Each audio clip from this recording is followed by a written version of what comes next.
നമസ്കാരം, എൻ്റെ പേര് ഈ ചെയർ മാറ്റി. എനിക്കറിയാം നിങ്ങൾ ഒരുപാട് എക്സ്പെക്ട് ചെയ്തിട്ടാണ് ഇവിടെ ഇരിക്കുന്നതെന്ന്. അങ്ങനെ വലിയ പ്രതീക്ഷയൊന്നും വേണ്ട. ഇവിടെ ഞാൻ മാത്രമേ സംസാരിക്കുന്നുള്ളൂ. എനിക്ക് വേണമെങ്കിൽ കുറച്ച് മുന്നേ നടന്ന സംഭവം വേണമെങ്കിൽ എഡിറ്റ് ചെയ്ത് കളയാം. പക്ഷേ അങ്ങനെ ചെയ്ത ഒരു ലൈഫ് കാണത്തില്ല, അതൊരു സുഖമില്ല.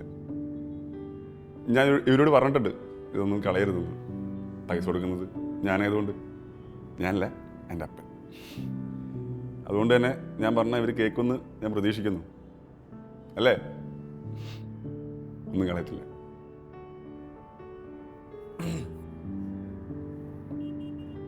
ഹായ്, നമസ്കാരം. എൻ്റെ പേര് എമിൽ ജോൺ. ഞാൻ മരിക്കാൻ പോവാണ്.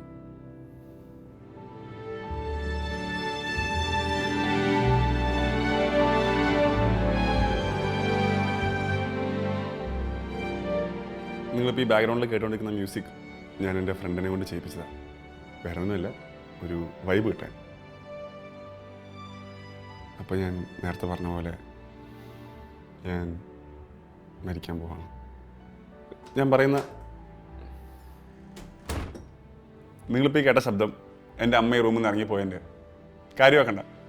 അവരെയും കുറ്റം പറയാനൊന്നും പറ്റത്തില്ല. 23 വർഷം എന്നെ ഇങ്ങനെ വളർത്തി വലുതാക്കി പെട്ടെന്നൊരു ദിവസം ഞാനിങ്ങനെയൊക്കെ വിഷമം കാണുന്നല്ല, വിഷമമുണ്ട്.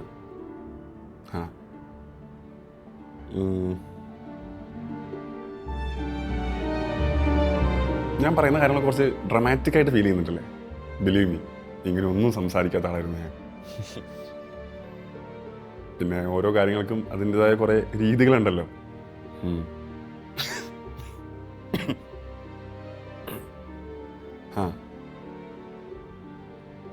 കാര്യം ഇതെൻ്റെ ഐഡിയ ആയിരുന്നു. ഈ ലൈറ്റും ക്യാമറയും സെറ്റപ്പ് എല്ലാം ഞാൻ ലൈഫിൽ സ്നേഹിക്കുന്ന കുറേ ആൾക്കാർക്ക് കാണാൻ വേണ്ടി, അല്ലെങ്കിൽ എന്നെ ഓർക്കുമ്പോൾ അവർക്ക് കണ്ടിരിക്കാൻ വേണ്ടി ചെയ്യുന്നൊരു ചെറിയ വീഡിയോ. അവർക്ക് എന്നെയും അതുപോലെയാണെന്നാണ് ഞാൻ വിശ്വസിക്കുന്നത്. ആണ്. ഇവിടെ വരുമ്പോൾ കുറേ കാര്യങ്ങൾ പറയണം എന്ന് വെച്ച് പ്രിപ്പയർ ചെയ്ത് വന്നതാ. പക്ഷെ ഇവിടെ വന്ന് ഇരുന്നപ്പോൾ എല്ലാം മറന്നുപോയി. എനിവേ, എനിക്ക് ആദ്യം പറയാനുള്ളത് മൈ ഡെത്ത്, എൻ്റെ മരണം. ആത്മഹത്യയൊന്നുമല്ല. അത് ചെയ്യുന്നവർ ഇത്രയും ഗ്രാൻഡായിട്ടൊന്നും കാര്യങ്ങൾ നടത്തില്ല. ഒരു തുണ്ടുകടലാസിൽ ഇങ്ങനെ. ഞാൻ നേരത്തെ പറഞ്ഞ പ്രിയപ്പെട്ടവരല്ലാത്ത മറ്റാരെങ്കിലുമാണ് ഈ വീഡിയോ കാണുന്നെങ്കിൽ എനിക്ക് അവരോടാണ് പറയാനുള്ളത്.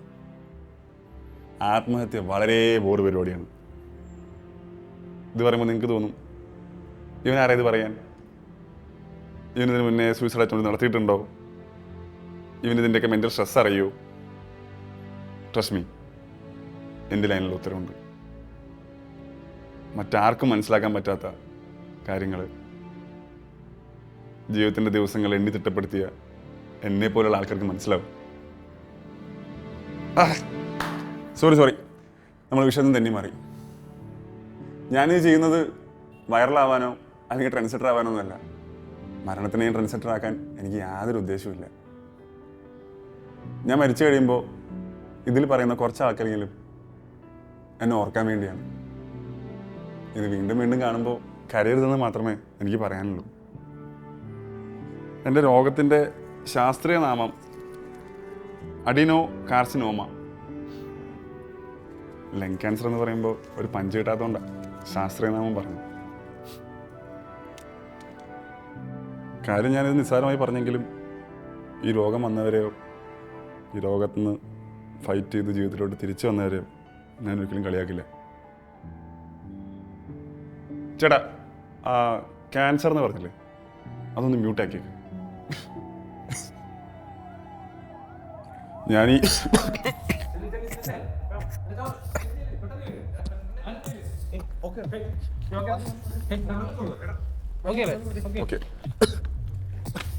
ഓക്കെ നോക്കിയത് ഇല്ല.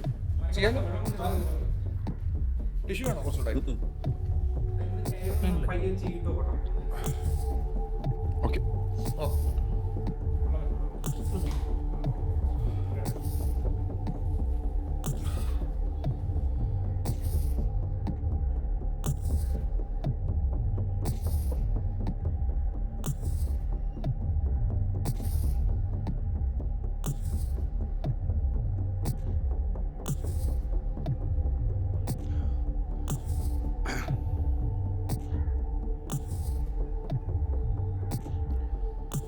റെഡി റെഡി പോവാം, സമയമില്ല.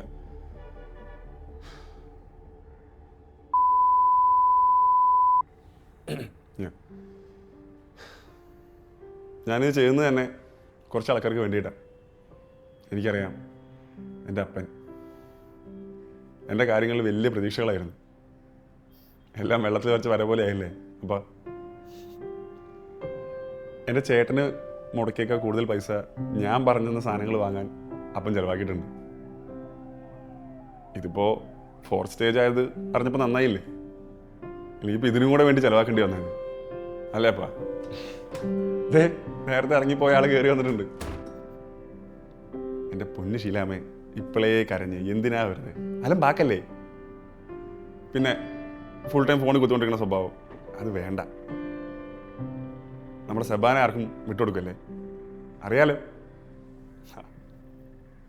ഇനിയിപ്പോൾ ചേട്ടനോട് എന്താ പറയുക? ഒരുപാട് തള്ളി മറിച്ചുകൊണ്ട് തൻ്റെ കാര്യം പറച്ചിലധികം വേണ്ട, അത് മാറ്റിയേക്കണം. പിന്നെ ദേഷ്യപ്പെട്ടിരിക്കുന്ന സമയത്ത് തീരുമാനങ്ങളൊന്നും എടുക്കല്ലേ. ഒരുപാട് സന്തോഷിച്ചുകൊണ്ടിരിക്കുമ്പോൾ ആർക്കും വാക്കും കൊടുക്കരുത്. ഇതെനിക്ക് എവിടെ നിന്ന് കിട്ടിയെന്നല്ലേ, കുറച്ച് മുന്നേ ഇൻസ്റ്റാഗ്രാമിൽ നോക്കിയപ്പോൾ കിട്ടിയതാ. ഇതൊന്നും കാര്യമാക്കണ്ട. ഇപ്പോഴേ 27 വയസ്സായി. അടുത്ത കൊല്ലം 3 പേർക്കും നല്ലത് മാത്രം വരട്ടെ. നിന്റെ കല്യാണം കൊണ്ടെന്ന് എനിക്കുണ്ടായതാ.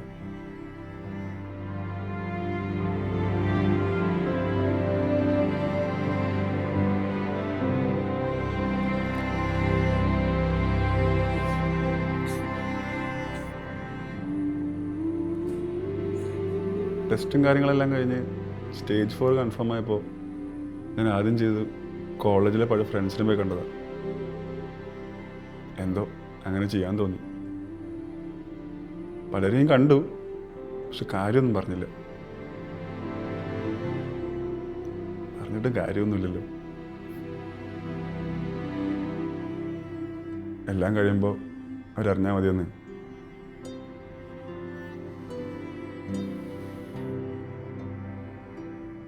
ജിമിച്ച, സച്ചാപ്പ, മഞ്ജു, ക്യാമറ ഞാൻ പ്രൈസിൻ്റെ കൊടുത്തേക്കാം. ഇനി അവൻ കാണിച്ചിട്ട് നിങ്ങൾക്ക് എങ്ങനെ ഫോട്ടോ എടുക്കണ്ടേ.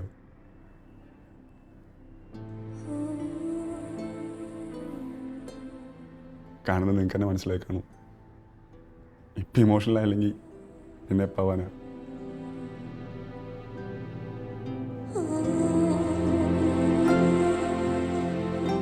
അല്ലേ ക്യാമറ ചേട്ടന്മാരെ?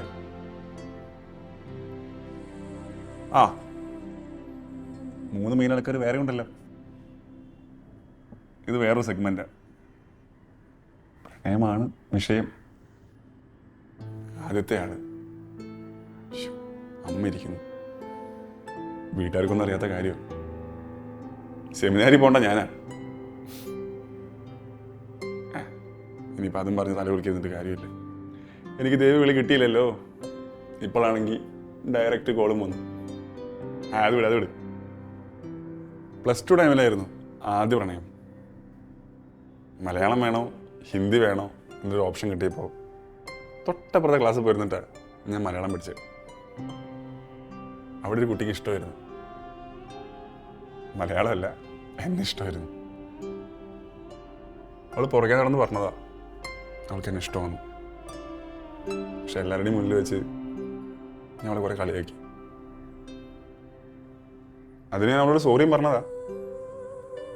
പക്ഷെ വർഷങ്ങൾക്ക് ശേഷം അത് ആലോചിക്കുമ്പോൾ നെഞ്ചിനെനിക്ക്. ഇന്നിപ്പോൾ മേപ്പോട്ട് പോകാൻ നിൽക്കുമ്പോൾ എനിക്ക് അവളുടെ മുഖം ഇടയ്ക്കിടയ്ക്ക് ഓർമ്മ വരും.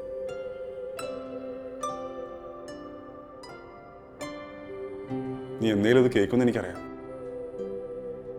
I am sorry. ആ, രണ്ടാമത്തെ പെൺകുട്ടിനെ പറ്റി എനിക്ക് അധികമൊന്നും പറയാനില്ല. ഞാൻ ആദ്യമായിട്ട് ഇപ്പോഴത്തെ അവസ്ഥയിൽ ആദ്യമായിട്ടും അവസാനമായിട്ടും ഞാൻ സ്നേഹിച്ച പെൺകുട്ടി. ഞാനൊരു ബോയ് ഫ്രണ്ട് മെറ്റീരിയൽ അല്ല എന്ന് അവള് പലവട്ടം പറഞ്ഞ് എന്നെ കൺവിൻസ് ചെയ്യാൻ ശ്രമിച്ചു. കാസ്റ്റായിരുന്നു മീൻ. കോളേജ് ലൈഫ് കഴിഞ്ഞിട്ട് 1 വർഷത്തോളം ഞാൻ ആ സോക്കോൾ ഫ്രണ്ട്ഷിപ്പ് നിലനിർത്തി. ഒരു പരിധി കഴിഞ്ഞപ്പോൾ അവളില്ലാതെ പറ്റില്ല എന്നൊരവസ്ഥയായി. അതോടെ ഞാനെല്ലാം നിർത്തി. എല്ലാം. നീ എന്നെ എങ്ങനെ വേണമെങ്കിലും കണ്ടോ, ഞാൻ നിന്നെ വെറും ഒരു ഫ്രണ്ടായിട്ടേ കാണുന്നതിൻ്റെ മുഖത്ത് നോക്കി പറഞ്ഞപ്പോൾ ക്യാൻസറാണ്, 4 സ്റ്റേജ് ആണ്, ഇനി അധിക കാലം ഇല്ലെന്ന് ഡോക്ടർ എൻ്റെ പറഞ്ഞപ്പോൾ എനിക്കുണ്ടായ വേദനയേക്കാൾ വലുതായിരുന്നു. ചിലപ്പോൾ +2 പെൺകുട്ടിയുടെ ശാപമായിരിക്കും. എനിക്കൊത്തിരി ഇഷ്ടമായിരുന്നു അമ്മ അവളെ.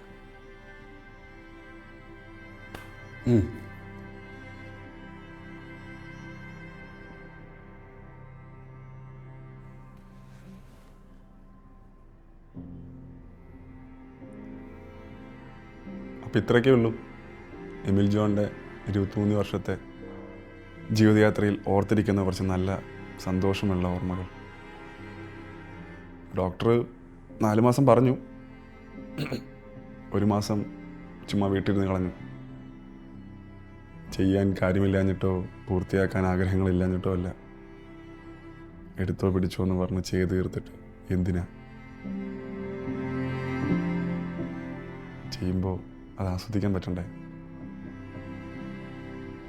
അതുകൊണ്ട് കഴിഞ്ഞ 3 മാസത്തിൽ ഞാൻ യാത്ര നടത്തി. കുറേ മനുഷ്യന്മാരെ കണ്ടു, കല്യാണം കൂടി, ടൂർണമെൻ്റ് കണ്ടു. എന്തിന്? എയർപോർട്ടിൽ ആ സംഭവം നടന്നപ്പോൾ അവിടെ ഞാനുണ്ടായിരുന്നു. ഇതെല്ലാം കഴിഞ്ഞ് വീട്ടിലെത്തിയപ്പോൾ ഞാനൊരു കാര്യം റിയലൈസ് ചെയ്തേ,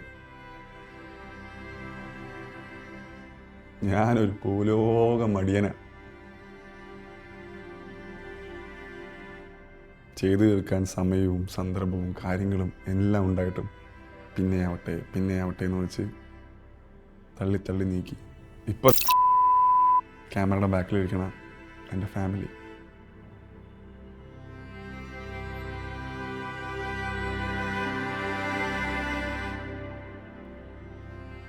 അവസാനമായിട്ട് എൻ്റെ കൂട്ടുകാരോട് ഒരു കാര്യം പറയുന്നുണ്ട്. നിങ്ങളോട് പറയാൻ വേണ്ടി ഞാൻ എഴുതി വെച്ചൊരു ഡയലോഗുണ്ട്. 10 ദിവസം കഴിഞ്ഞിട്ട് നമ്മൾ കാണുകയാണെങ്കിൽ അപ്പോൾ എനിക്ക് പറയാലോ, I am not dead yet.